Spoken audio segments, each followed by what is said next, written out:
2011 Cadillac CTS. Front brake pads and rotors. First you'll need to remove the front tires, but you need to loosen the lug nuts. That'll be a 7/8. Loosen the lug nuts, both sides. Jack it up, support it with jack stands. I have a lift. Remove your rest of your nuts and the tires, and then you'll want to remove your front calipers. And that will take a 14mm socket and a ratchet, and they are in the back.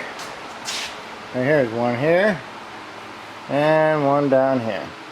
Again, they're 14mm. I already got mine loosened up. You loosen them up, take them out.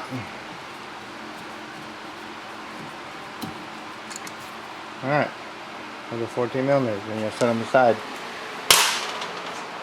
And then you want to take a pry bar, big screwdriver, not real big, but big enough, and you want to pry the caliper out. Pry the caliper out, and away.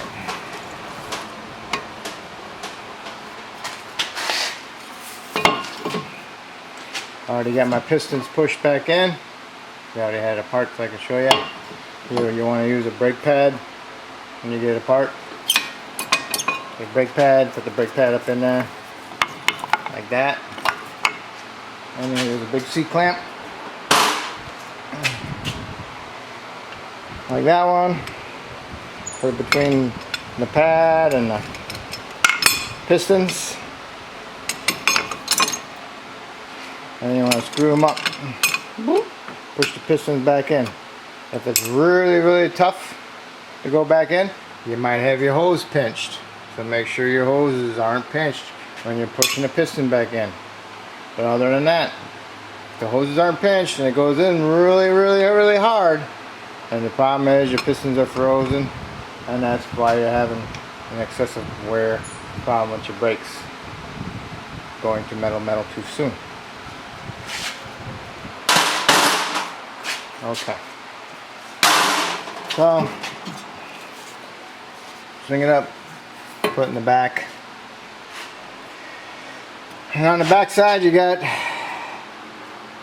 two big bolts, and they're 18mm. You want to break them loose. Now you got mine loose, you already took it apart. 18mm head. You don't want to use a big breaker bar and a socket for that. Or you can use your impact if you got an impact. Okay. Got that loose. Take your caliper bracket out. The other side. Keep your right and left separate. And also, you want to remove the Torx bolt holding your rotor on. And that size is a 27, a T27. You'll want to use an impact driver to remove these because they're in there pretty good, or a 3/8 impact. It's that jarring that breaks it loose. And if you strip it off or bust your little T-Torx in there, then you have to get a small chisel and hit it on the side and work its way around to get it loose. Okay?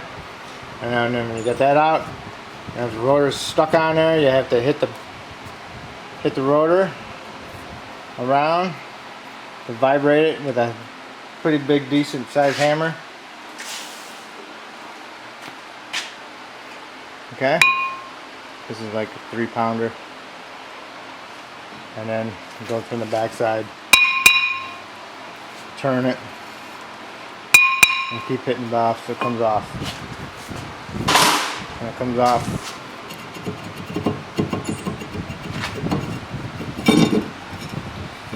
and you set it aside. Okay. Then you got a little bit of rust on this hub. So you got incest, not incest, but it's recessed in here in the center, and you got the outside ridge and you got the inner ridge. And you get a little bit of rust buildup on you. What you're going to want to do is lightly sand it down with some sandpaper or a wire brush to get rid of that rust. So I'm going to do that right now.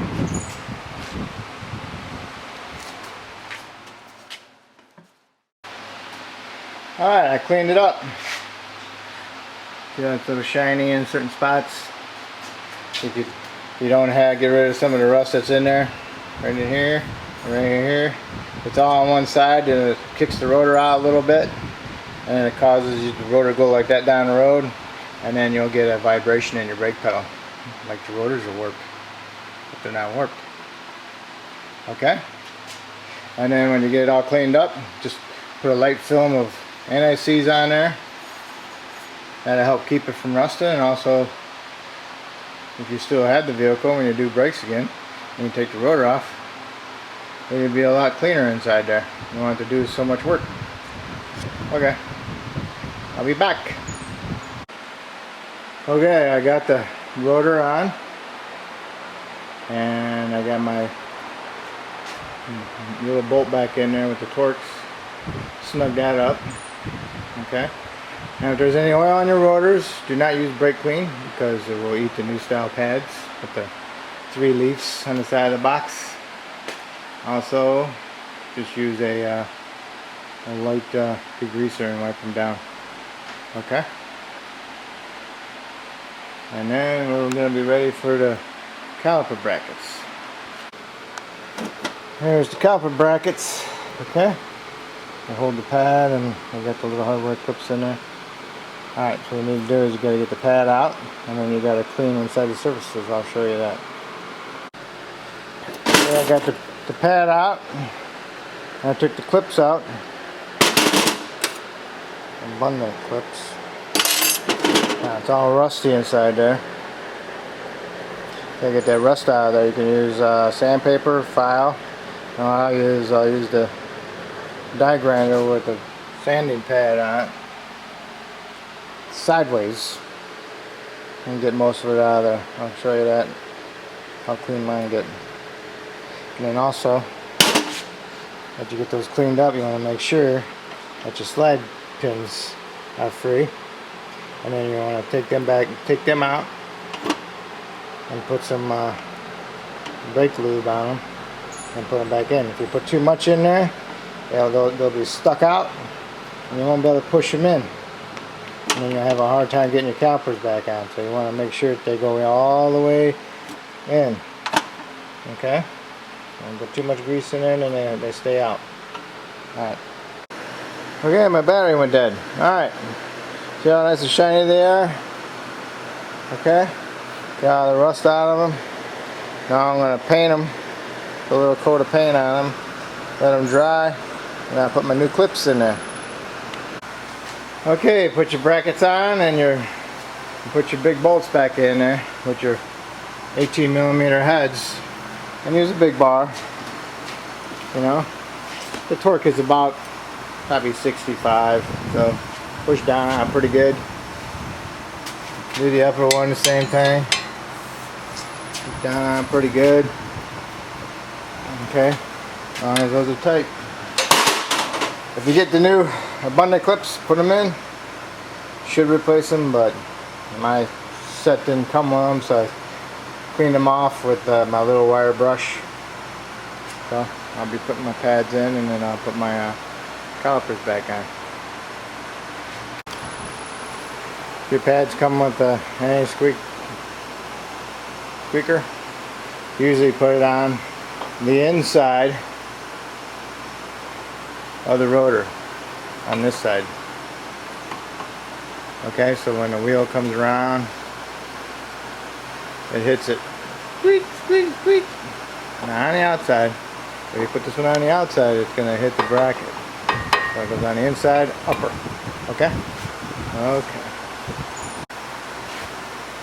Okay, put your caliper on. And make sure when you put your caliper on that the hose is not twisted or twisted real funny looking. It should be nice and easy. Okay? Put your bolt here and your bolt here. Remember the 14mm ones? Don't forget to tighten them up. They're about 25 foot-pounds. Okay?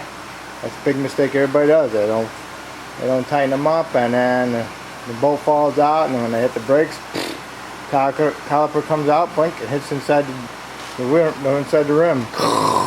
Makes a bunch of noise. Okay? So you got the outsides tight. And you got the other big ones on the inside here tight. Right? You got all those tight. So then you want to put your tire on. Star pattern, tighten your nuts. If you don't have an impact, you gotta use a torque wrench. Get it snugged up. Jacket put down on the ground. Not all the tension on it, but most of the tension. And you can tighten the lug nuts. These are probably around 100 foot-pounds, 110, because these are the bigger ones. Actually, they're probably 140. So, alright, we're done with this side. And do the same thing on the other side. And don't forget to tighten your bolts. And your lug nuts. Alright, most important, clean off the rust inside the hub. You know, a little coating of anti-seize inside there. Never hurt anybody. Remember, no grease on your brake pads, no grease in here, no grease on the pads. I see a lot of them, people put grease in here and on the pads, on the back side of the pads, but I don't know for what reason, okay? Alright, well thank you.